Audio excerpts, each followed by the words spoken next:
Herkese salam. Bilirsiniz ki, Instagramda paylaşma eləmişdim ki, hər ay sınaqlar keçirilir buraxılış üçün OTK tərəfindən, Güvən tərəfindən, müəyyən kurslar tərəfindən və mənim şagirdlərim daxil olmaqla bir çox şagirdlər gedirlər imtahanlara və mən də belə bir qərara gəldim ki, niyə də belə bir seriya çıxartmayım, nəyə görə də belə bir videolar çəkməyim ki, sizi sınaqlara hazırlayım. Çünki bilirəm ki, sınaqlar sizin motivasiyanıza təsir eləyə bilir. Yaxşı nəticə əldə edəndə daha da həvəslənə bilirik, ya da ki, əksinə olur. Yaxşı nəticə əldə edəndə rahat düşürük, ya da ki, pis nəticə əldə edəndə də iki cür nəticə ola bilir. Ya özümüzə deyirik ki, mən eləyə bilmirəm və give up eləyirik, əl çəkirik, pes eləyirik. Bir də var ki, pis nəticə əldə edəndə daha da əzmli oluruq, daha çox çalışırıq və daha yaxşısını eləməyə çalışırıq. Düzdür? Və mən də bilirəm ki, sınaq izahları istəyən çoxlu uşaqlar var. Sınaqları real imtahan kimi qəbul eləyən və bu cür hazırlaşan uşaqlar var. Onlar üçün dəstək olmaq məqsədi ilə belə bir videoları da sizin üçün də yayınlayıram. Çünki niyə də olmasın. Və indi biz baxırıq sınaq 2, keçən ilin sınaq 2-sidir. Bu ilin sınaq 2-sinə hazırlaşanlar, 2025-ci ilin sınaq 2-sinə hazırlaşanlar, 2024-cü ilin 17 noyabrın 11-ci sinifinin sınaqlarına buyurun hazırlaşa bilərsiniz. Gəlin baxaq. Birincisində bizim üçün deyir ki, ümumiyyətlə həmişə sınaq işləyəndə nə iş görürük? Bu arada dərsləri yazılmaq üçün yadımdan çıxdı demək. Dərslərimi yazılmaq istəsəniz, həmin bu nömrə ilə əlaqə saxlayın. Nömrəyə yazın, sizə geri dönüş ediləcək. Ümumiyyətlə həmişə sınaq işində yadınızda saxlayın. Cümləni heç vaxt oxumaqdan başlama, vaxt etkisidir. Eləmə bunu. Nə imtahanda, nə sınaqda heç vaxt. Dərs işləyəndə evdə, dərs işləyəndə tərcümə eləyə bilərsən ki, çoxlu söz öyrənəsən. Bunun üçün eləyə bilərsən. Amma imtahanda eləmə, çünki imtahanda sənə cavab lazımdır. Burada sən variantlara baxırsan, sən bu üzvlərin hansı qaydanın, hansı qanunun üzvləridir? Quantifiers'ın üzvləridir. Ona görə də quantifiers'ın qaydasını işlədəcəm. Necə idi? Nouna baxırsan, motivation, motivasiya deməkdir. Motivasiya sözünü sən görürsən, əl vura bilirsən, toxuna bilmirsənsə, əl vura bilmirsənsə mücərrəd olur. Yəni abstrakt noun olmuş olur. Abstrakt isə bu əgər, o zaman bu nədir? Sayılmır. Sayılmırsa o zaman özünü sayılmayan kimi qəbul edirik. Progress, inkişaf. İnkişaf sözü də eyni ilə. Getdik. Ümumiyyətlə yadında saxla, quantifiers'da ya plural olur, ya cəmi isim olur, ya da ki uncountable olur. Yəni deyək ki, sən baxırsan sözə və burada da görürsən ki, quantifiers'lardır və sən sözə baxsan, başa düşmüsən ki, indi pluraldır, yoxsa uncountable-dır. Sonunda s varsa, bil ki, o pluraldır. Yəni kökündən dəyişənlər falan istisna olmaqla. Sonunda s falan heç nə yoxdur, sən başa düş ki, o uncountable-dır. Yəni söz bilmədiyin söz olsa, ya nəsə olsa, yəni belə taktikadan istifadə edə bilərsən ki, mən düşünürəm ki, çətin sözlər deyillər. Aha, buyur. Baxaq. Deməli, bu suala bəli baxırıq. Baxırsan ki, hər ikisindən uncountable-dur. Menüyə bax, menü özündən sonra plural istəyir və birinci tərəfdə də baxsan C variantına F-yə özündən sonra plural istəyir, ona görə də C-ni, D-ni çıxdı. İndi bax, sənə burada indi görsən ki, hər bir oyun gəlir. Literaldan maçdan sonra uncountable gəlir, maçdan literaldan sonra uncountable, yəni sayılmayan gəlir. A lot of-dan sonra isə sayılan və yəni cəm və sayılmayan gəlir. İndi bax, tərcüməyə qaldı söhbət. Deyək ki, əgər ki bir insanın motivasiyası çoxdursa, azdırsa, A variantı deyir, azdırsa, o inkişaf eləyəcək, yəni ilərləyəcək. O çox inkişaf eləyəcək. Motivasiya azdırsa, necə çox inkişaf olsun uşaqlar? Ona görə A variantı, yəni motivasiyanın çox olanda inkişaf daha çox olur da. B variantı uyğun gəlir, çünki ikisi də çox deməkdir. Deyir ki, bir insan çoxlu motivasiya olanda çoxlu da ilərləyiş eləyir, düzdür. Burada deyir ki, çox motivasiya olanda az ilərləyiş olur, yox səhvdir. Getdik sonra. Deməli, bu sualımızda məsələ nədir? Biz burada deyir ki, düzgün variantı seç. Baxırsan ki, sən əgər ancaq sənə burada feillər veribdir. Zaten sən əgər ki, bu qaydanı bilirsənsə, feillərə baxan kimi çözəcəksən söhbəti. Sənin üçün burada verblər veribsə, feillər veribsə, ancaq kompleks obyektdir, gerunddur, ya da ki P1, P2 qaydası olacaqdır sənin üçün.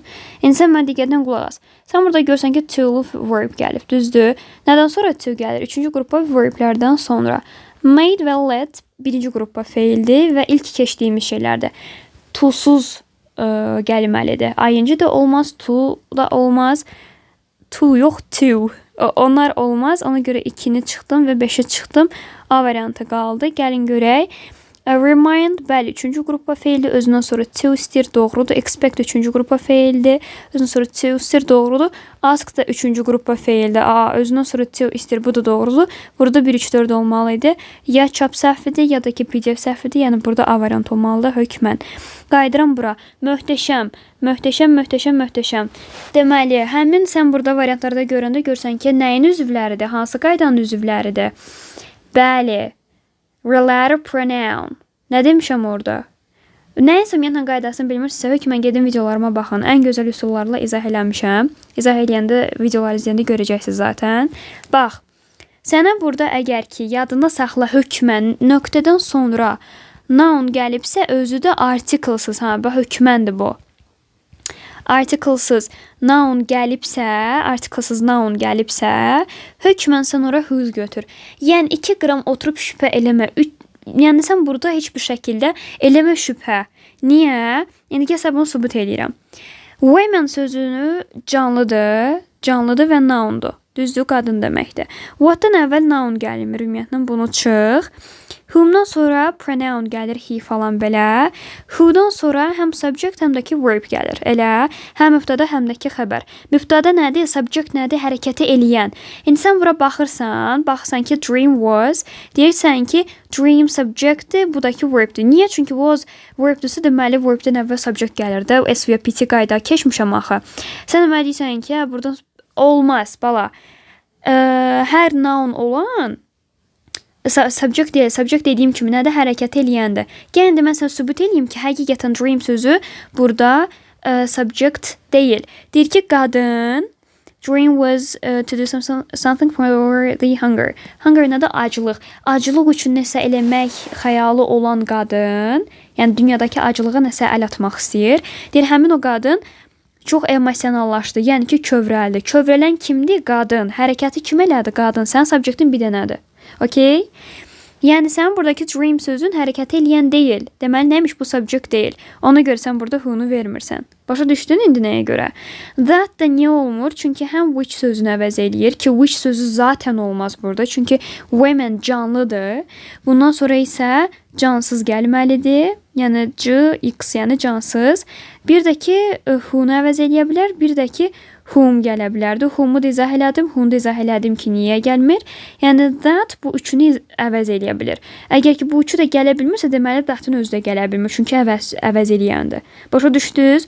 Super. 59 da möhtəşəm suala bənzəyir. Gəlin görə həqiqətən elədimi?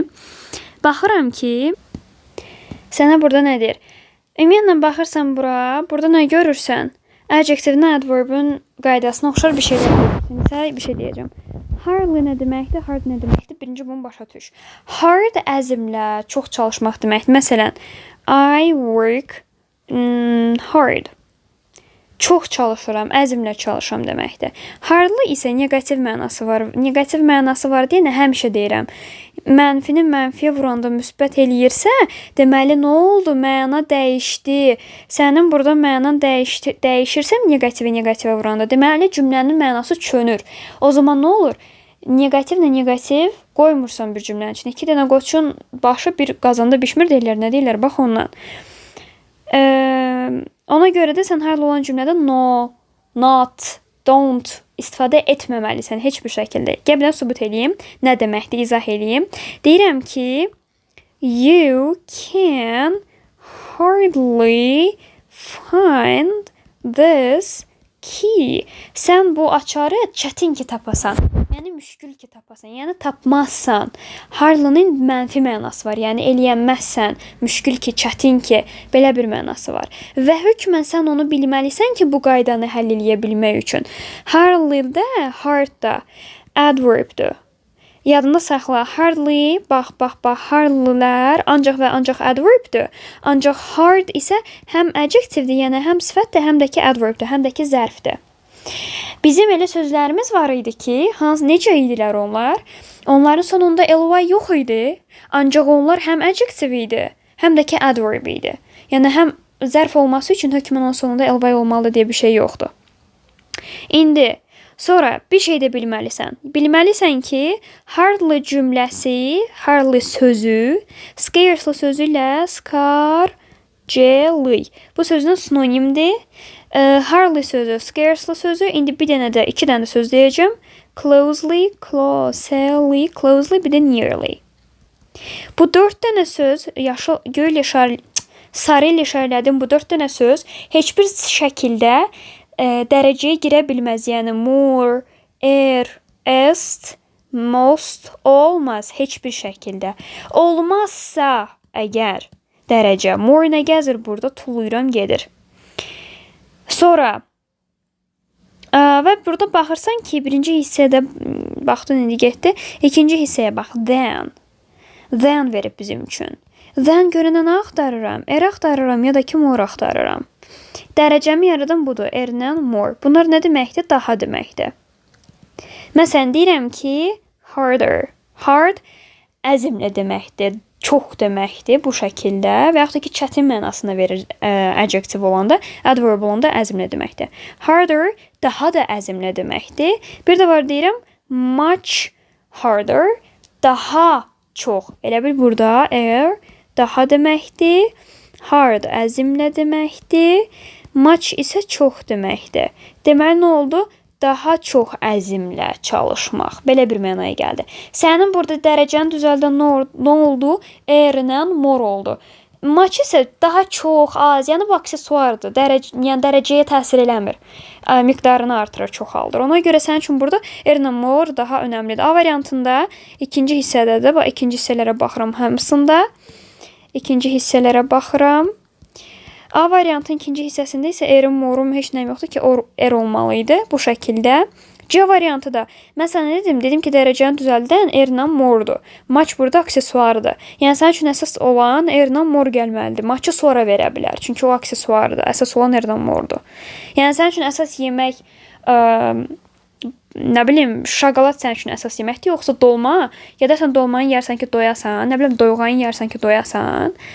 Sonra keçərsən şokolata, desertə, şirniyyata. Başa düşdün? İndi bu elə bir maş şirniyyat kimi şeydir. Amma bu əsası, bu dolmamızdır. Doyuğa kimi. Nə əlaqədə?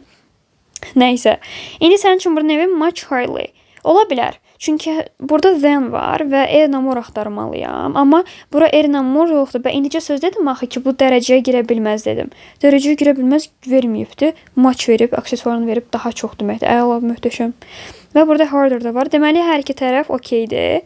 İndi keçirəm.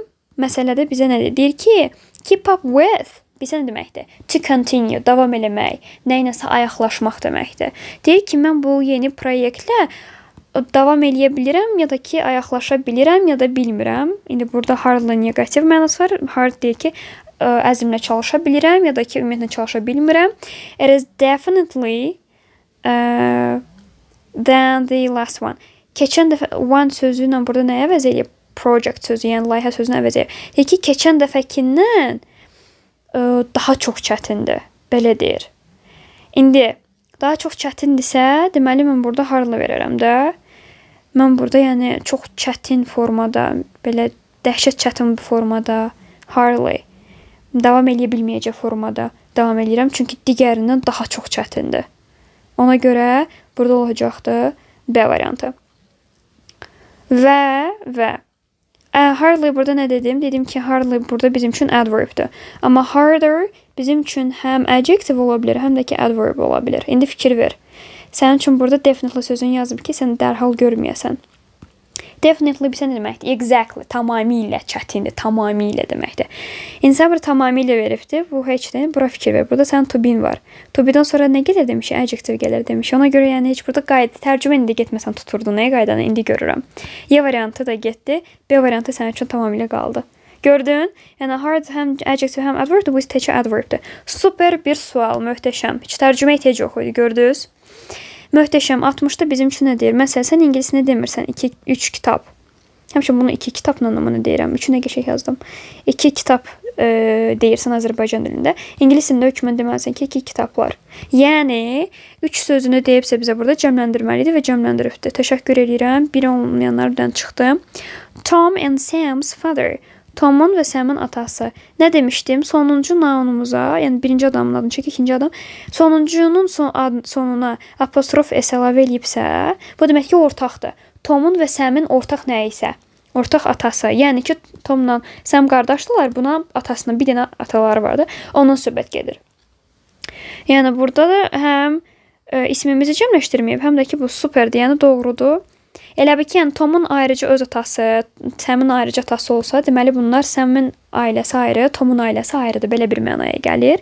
O zaman burada bir dənə papa, burada da bir dənə papa, uca iki dənə papa olur deyənə sonuna fathers s əlavə edirsən bu səbəbdən. İzah edə bildiyim nəyə görə? Başa düşmürsənsə bu pozitiv case-ə, gedib onun izahına da baxa bilərsən. İkini də deməli götürdüm, çıxdım. The blacks. Üçüncü niyə səhvdir? The article-ını veribsə və burada the article-dan sonra gələn birinci söz böyüklədirsə, bu deməli soyaddır. Soyaddırsa hamının adını çəkir deyəni, burada apostrof s, yəni cəmdə verməlisən. Also deyəndə bir dənə adamın adını çəkir də. Deməli mənim soyadıma Kəngərli deyirsə, deməli mənim nəslimi, kökümü də nəzərdə tutur. Mən bir adamın adını çəksə, mənim adımı deyər də. Ona görə burada tək yox, cəm verməli idi. 3 çıxdı. Qaldı bizim üçün B variantı, görək düzdür həqiqətən. This-dən sonra tək noun gəlir və həqiqətən də tək noun gəlibdir. Apostrof s-dəsə təkdir, doğrudur. That-dən sonra da tək gəlir. This-dən və that-dən sonra tək gəlir. These-dən sonra isə, those-dan sonra isə cəm gəlirdi.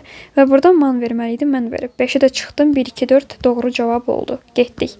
Sonra, bu arada bu bayaqdan demədim, bunun PDF-ini istəyirsinizsə, mənə Telegram kanalımı hökmən gedin. Hər sınaq Telegram kanalında listening ilə birlikdə paylaşılır. Close meaning deyirsə, sinonim istəyir. Desire istək deməkdir. Fame şan şöhrət deməkdir. Joy sevinç deməkdir. Anxiety gərginlik deməkdir. Gərginlik. Elə bil bilsə nə deməkdir? Nervousness. Anxiety sözü anxious demək deyil. Anxious desə və ya da ki nervous, nervous desə gərgin deməkdir. O həyecanlanırsan, o pis gərginlik. O deməkdir. Pis həyəcan. Deməli, burada noundur bunlar. Burada olanda isə bunlar adjectivedir. Daha sonra wish yenə istək, arzu deməkdir. Bu da istək, arzu deməkdir. 1-4D variantı olacaqdır. Və yadında saxla, famous sözü şan şöhrətli, yəni məşhur. Bu buradan gəlir. O, ümumiyyətlə görsən, burada da gördün, burada da gördün, burada da gördün. Ya da ki, danger sözü təhlükə deməkdir. Dangerous, təhlükəli deməkdir. Görsən, bir neçə dənəsini düzəltdik. Əlavə olaraq bunları da demək istədim. Möhtəşəm qaydalardan birisi.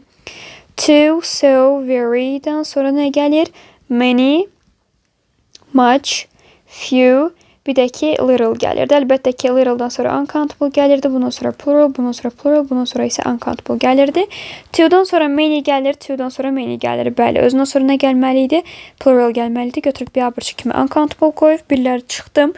More experience, daha çox təcrübə ola bilər. Əlbəttə ki, kin götürdüm. Enough old, glass. Sən burada bax bunları keçəndə, yəni ki, quantifiers'ı keçəndə enough sözünü də keçirsən. Enough'dan sonra, yəni sən burada həmişə deyirsən ki, məsələn, may'dan sonra plural, much'dan sonra bu. Yəni enough da əgər ki, quantifiers isə özünə sonra noun gəlir də. Bundan sonra noun gəlir. Necə noun gələ bilərdi? Uncountable da gələ bilərdi, plural da gələ bilərdi. Elə deməli adjective temasında bir dənə belə bir söhbət qaldı. Adjectivedən adverb söhbətində. Adjectivedən və adverbdən sonra enough gəlir. Yəni bax bu şəkildə. Bunu beləcə nə yadında saxla gül kimi, ya da belə qayda kimi yadında qalmırsa, yadında saxla ki, burada old enough olmalı idi. Yəni qayda yadında qalmırsa, nümunəni yadında saxla, problem deyil. Hər dəfə nümunəni yadına sal, denən ki, hə, enough'dan əvvəl old köhnə qoca sözü gəlib, adjective burada gəlsə, deməli qaydamız belədir. Elə yadında saxlaya bilərsən. 3-ü də çıxdım ki, orada səhv veribdir. Too much motivation. Bax, motivation sözünü bayaq da gördük, indi də gördük. Deməli, görsən, yəni 2 dənə sualımız bir-birinin elə bil çıqılıcına oxşadı. Maçdan sonra sayılmaya verib, əlbəttə ki, 4 düzdür. Əlatdan sonra ümumiyyətlə noun gəlmir. Niyə? Çünki əlat adverbdir. Haçanla biz demişik ki, adverbdən sonra noun gəlir. Bizim 2 dənə şey var. A lot-dır bu. A lot of, bir də ki, lots of. Bunlardan sonra nə gəlir? Uncountable da gəlir, plural da gəlir. Yəni bu ikisindən başqa işinə mövcud deyildir. Super bir suallardan birisi. Yenə də varianta baxıram. Həmişə variantdan gedirik ki, test tapaq. Neyinirsən? Deməli, sən burada baxsan ki, feillər desə deməli zamandır. Zaman olanda həmişə sənin gözün axtarmalıdır. Nəyi? Zamanın göstəricilərini, zaman zərflərini, göstəricilərini. Usually həmişə present simple-dan olur. Now-dakı present continuous ilə olur əsasən. Deməli, present simple-dan olur. Əgər ki, he, she, it-dirsə sonunda s olur feilin, he, she, it isə digər şəxslərdirsə düz olur. Yəni, is istəmirəm, has istəmirəm, ed istəmirəm. Və deyir Mike's mother, Mike'ın anası. Mike'ın anası qadındır da she'dir. She olursa bizim üçün əgər, bu zaman nə olur? Əlbəttə ki, sonunda s olacaq. Now-da olanda indiki zaman davam edəcək D variantı. Mike'ın anası adətən kek pişirir, amma o indi pirog pişirdi. Super. Və yoruldum. Deməli 64-də bizə deyir ki, derivative, yəni ki, düzəltmə noun istəyir. Düzəltmə noun adı şəkilçilər filan olan. Bir də var simple noun, yəni ki, adi olan şəkilçisi olmayan noun. Və yaxud ki, compound var, hansı ki, kompleks noun deməkdir, yəni mürəkkəb noun deməkdir. Sən burada baxırsan ki, impact təsir deməkdir, mission missiya deməkdir. Və ikisi də sadədir bunların, bu çıxdı. Danger sözü, bayaqları dediyim danger, dangerous özümdən nümunə dedim. Burada yenə rastlaşdın, görürsən, sözlər təkrarlanır. Həmişə deyirəm, həmişə. Ona görə mətndən, listeningdən, qaydadan öyrəndiyin sözləri hökmən, yəni ümumiyyətlə hardan söz öyrəndirsə möhtəşəm bir şeydir. Bu xüsusilə də qaydadan, listening və readingdən öyrəndiyiniz sözlər. Deməli, bu sadədir. Important sözü important sözündən gəlir və burada importance bunu derivative, yəni düzəltmə edir, amma bizə istəyir ki, hamısı derivative olsun. Sadədir, yəni yeni də çıxdı. Anxiety anxious sözündən gəlir. Hətta bayaqlar sinonimlər verdim, yenə söz təkrarlandı. Yəni ki, bu derivativedir, amma matter sözü məsələ deməkdir. Hətta məsələn deyirsən ki, fərqi yoxdur demək istəsən, doesn't matter deyirsən. Bu şəkildə də istifadə edilə bilər. Doesn't matter İngiliscə də deyilir, ya da ki British şəklində doesn't matter deyəcəkdir ingilislər. British accent ilə. Bu da sadə bir şeydir deyə bunu da çıxdım. Judge hakim deməkdir, sadədir. Community sözü icma deməkdir. Bilsən hardan gəlir? Common sözündən gəlir. Common ümumi deməkdir, ümumi. Yəni ki, ortaq. Community isə icma, yəni ortaq şəkil. İcmada hər şey ortaq şəkildə olur. İti şəkilçisi var burada. Və creator sözü bizim üçün burada nədir? Create sözündən gəlir. Create, to create, yaratmaq deməkdir. Creator isə yaradılmış varlıq, yəni məxluq deməkdir. Yaratıq. Student sözü isə study sözündən gəlir. Oxumaq, student isə şagird mənasına gəldi. Bu da derivativedir, bu da derivativedir oldu. B variantı bu qədər gözəl. 65-də bizim üçün nə deyir? Bir dənə sualımız interrogative sualıdır. Həmən baxırıq. Does bizim üçün burada köməkçi feildir. Light pollution bizim üçün burada subjectdir. Burada isə verb gəlibdir. Məsələn, köməkçi feilindən kefsi sözünə oxşur. Nəysə, ağlıma o gəldi. Burada isə verb var. İndi mən hardan bildim ki, bu subjectdir. Qulaq as. Məsələn, deyirəm ki, I drink, mən içirəm. İndi sadə bir şeydə nümunə deyirəm. İndi başa düş. Sual verin, deyirəm ki, do I drink? Yəni, mən içirəmmi? Və yaxud da belə denən ki, she drinks. Sual verində denən ki, does she drink? Elə bu şəkildə. Və burada köməkçi feil oldu, burada verb oldu. Arada qalan nə oldu? Subject. Arada qalan subjectimizdir. Və verbdən sonra hansı olur? Object olur. SVPT qaydamdan bilirəm. Görsün, SVPT qaydasını biz hər yerdə görürük. İnsan fikir verir. Bu 3-dən sonra noun gəlir. 3-ü çıxdım hökmən biz buradan.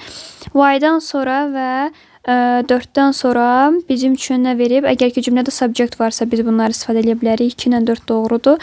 Home insanlara aiddir. Burada light pollution, işıq çirkliliyi, elə buna işıq çirkliliyi deyək də biz buna. Və our health, bizim sağlamlığımız deyir. Yəni, heç bir şəkildə insandan söhbət getmir subjectdə. Ona görə də 5-də çıxdım.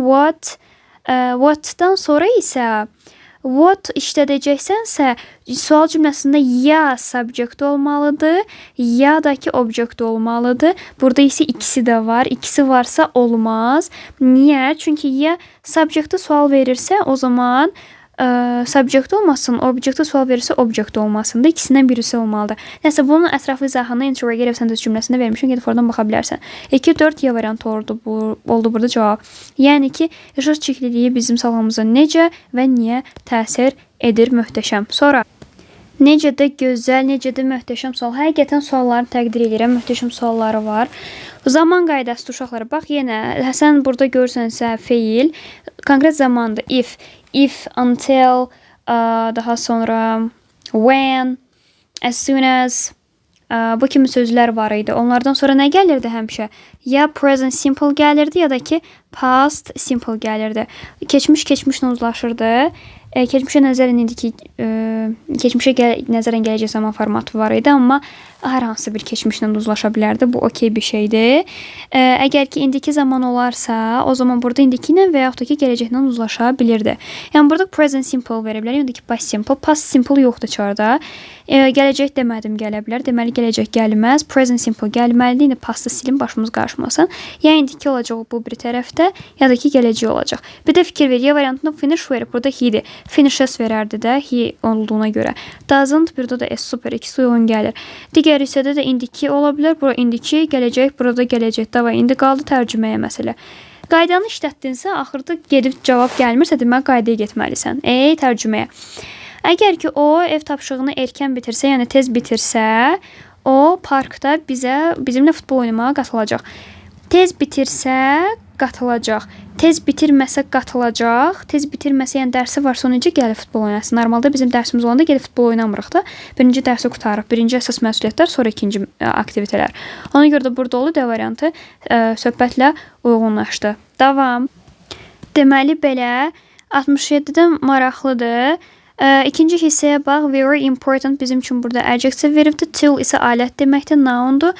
Noun varsa, sayılırsa, təkdirsə, adjective də bizim üçün burada təsvir etməyə gəlib, problem yaratmır. Bizə həmişə deyirəm, nounumuz da tək olanda, sayılan tək olanda mən ora hökmən artiklımı qoya bilirəm.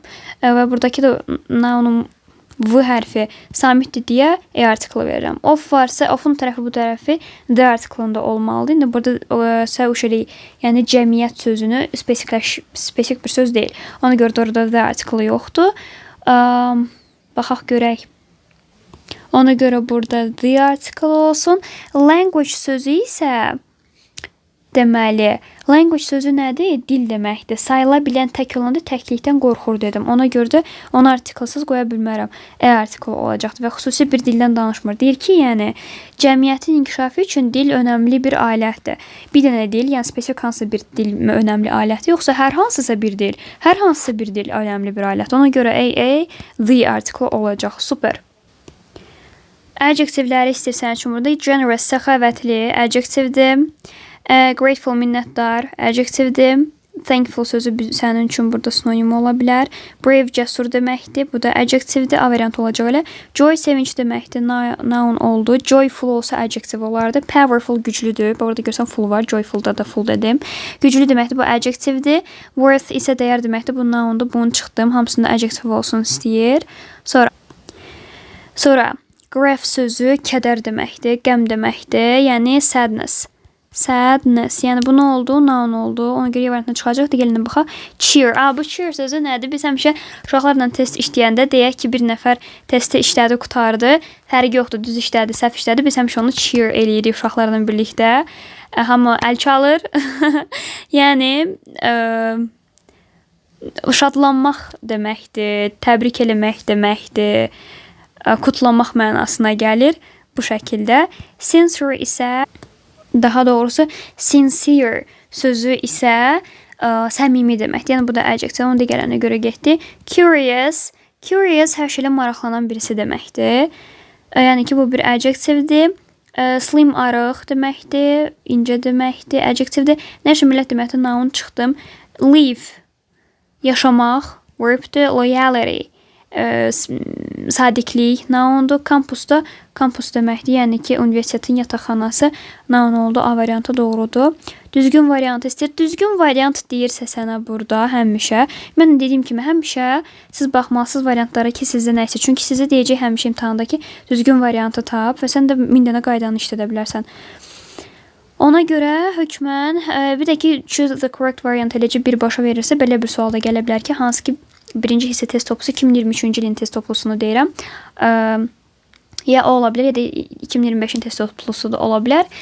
Agreement var, agreement with the predicate, yəni iki mübtəda ilə xəbərin uzlaşması və həmin o qaydada var. Deməli, bizim üçün burada deyir ki, most of the Harry Potter characters, Harry Potter xarakterlərinin, yəni ki, oradakı oyuncuların çox sözü var bizim üçün burada. Has been necə verə bilər? Çoxdan söhbət gedirsə tək necə ola bilər? Çıxdım. The number of deyirsə, the article nəyindən istifadə olunurdu? Kainatda tək olan şeylər. Deməli, xəbərdə tək də olmalı idi. Yox, gözlə görüm. With sleep problems, yuxu problemləridir. Burada are veribdir. Yəni də səhvdir. Yəni sənin üçün burada is olmalı idi. O gün bir dənə tələbəm dərsdə deyir ki, the article t ilə başlayır. Is-dəki tək xəbər, bu da t ilə başlayır. Elə deyə də saxlaya bilərsən. Bu da səhv idi. A number of-daki bir sıra deməkdir. Bir sırada çox olur, yoxsa az olur? Çox olur. Deməli, burada are olmalı idi. Bu da səhvdir. Sonra the subject ofdan əvvəl tək gəlibdir. Depends on olmalı idi. Ofdan əvvəl cümlədəki ilk preposition'u tutursan, preposition'dan əvvələ baxırsan, təkdirsə xəbər təkdə olacaqdır. Sonra deyir ki, getting ing ilə başladısa, elə bil ki, verb üstünə gəlsin, ing ilə başladısa, cümlə deməli bu gerunddur. Həmişə elə deyil, amma cümlə başına gəlsə bu gerunddur və xəbər təkdə gəlməlidir. Super. Deyir ki, kifayət qədər yuxu almaq sağlamlıq problemlərinin qarşısını alır. Kifayət qədər yuxu almaq kömək eləyir ki, sağlıq problemlərinin qarşısını alasan. Yuxu almaq cəmdir. Cəm deyil, təkdə, ona görə də sən orada xəbərini təkdə verməlisən. Hələ ki biz qrammatika izahını vermişik. Ona görə 31 dəqiqə hələ olubdu indi. Belə ki, mən reading falan izahını ayrıca verəcəm. Elə hər dəfə bunun izahı çox olur ATK-nın. Of gəlib burada möhtəşəm. Both olanda both bərəkət sözünə oxşuyur uşaqlar. Bunun ofdan sonra gələn hər şey cəm olmalıdır. Nounu da xəbəri də və burada həqiqətən pronoun, yəni them, onların deməkdir. Leave-dəki, leaves deməyib ki. Yəni burada da bu da cəmdir. Bu ola bilər. Digər hissədə isə both of is verib. Ona görə bu olmayacaqdır. Sonra məsələn D variantında some verib. Some'dan sonra of gələr və some bu hissəsi doğrudur. Yəni ofdan əvvəl bir neçə deməkdir də. Some xəbər də cəmdə verib. Problem yoxdur. İkincisi deyir ki all of them, onların hamısı. Hamısı deyirsə burada are olmalı idi də. Bunu çıx. Sonra neither və yaxud da ki neither ikisi də doğrudur. Deyilişdə deməli bunun xəbəri təkdə olmalıdır, amma cəmdə də ola bilər. Ona görə bu hissəyə dəymirəm. Əsasən təkdə olur, amma cəmdə də verə bilər. Yəni burada bir problemi yoxdur uşaqlar. Both verib bizim üçün. Both-dan sonra of gəlibdə xəbər desək oy, bunu tula getsin. Sonra some doğrudur. Neither veribdir. Burada da doğru gəlir. Both-da da doğrudur. Gəlin indi görək. O zaman biz burada tərcüməyə baxaq. Deyir ki, Karolun 2 dənə dostları var. Onun 2 dostu var. 2 dostu var. 2 dostundan bəziləri deyirsə 2-dən çox olardı. Uşaqlar 3 dənə falan olar. 3 və daha çox olardı, düzdür? Deyir ki, Karolun 2 dostu var. İkisi də İngiltərədə yaşayır. Amma onların ikisindən heç biri ingilis deyil. Both ikisi də deməkdir. Yəni 2-də 2, yəni ikisi də 2 dənədən ikisini götürsən. Neither isə 2-dən 0 götürürsən. Yəni 2-dən heç biri. Deyir ki, ikisi də İngiltərədə yaşayır, amma heç biri ingilis deyil. Məsələn, mən də Amerikada yaşayıram. Amerikalıyam, yox. Bu şəkildə. Başa düşdün? C variantı. Some verəndə isə burada bir neçə mənasını verir. Yəni burada bir neçə yox, elə 2 dənə dostu var. Sonuncusu, hökmən bunun izahına baxaq. Itdən sonra verb gəlir, çünki elədir. It's-dən sonra article gələcək. Article və yaxud da ki, adjective gələcəkdir. Əgər ki, bu it is-dirsə, belə olur. Həm də ki, it apostrof s bərabər ola bilər it has-ə. Belə olduğu halda isə bizim üçün feilin 3-cü forması gəlir burada. Yəni, burada apostrof s gələ bilər. Article, adjective gələndə apostrof s gələ bilər. İndi feilin 3-cü forması isə deməli, bu present perfect olacaq. Present perfect'in zaman cəhləri gələ bilər. Məsələn, just gələ bilər. Nə bilim axı, yet olar, nə bilim, already falan da indi elə sözlər ola bilər. Daha sonra. It's-də olanda bundan sonra noun gələcəkdi. Bu qədər bəsit. Nəsə bunun qaydalarını da dediyimizə görə indi davam eləyək. Language burada noun gəlibdi. It's verəcəm deməli bitişik olacaqdı. Sonra deyir ki after has established. Has established nədir? Verbdir. Verbdirsə burada it olacaq. Olur D variantı. Own language. Öz dili. Burada yəni noun gəlibdi. Own şəxsi dili, öz dili deməkdir. Burada adjectivedir. Problem deyil. Əsas odur ki, nounumuz gəlib bizim üçün burada. Orada olur D variantı. Yəni adjective həmişə orada təsvir eləməyə gəldi. Ona görə problemimiz yoxdur. İnşallah digər növbəti videomuzda biz reading-nə listening-i görəcəyik və əlbəttə ki, writing-in də izahını görəcəyik. Bu qədər bəsit. Təşəkkür edirəm. Çox möhtəşəm suallar var idi. Belə komment yazmağı, videonu bəyənməyi və abunə olmağı da unutmayın. Təşəkkür edirəm. Sağ olun, var olun, özünüzə yaxşı baxın.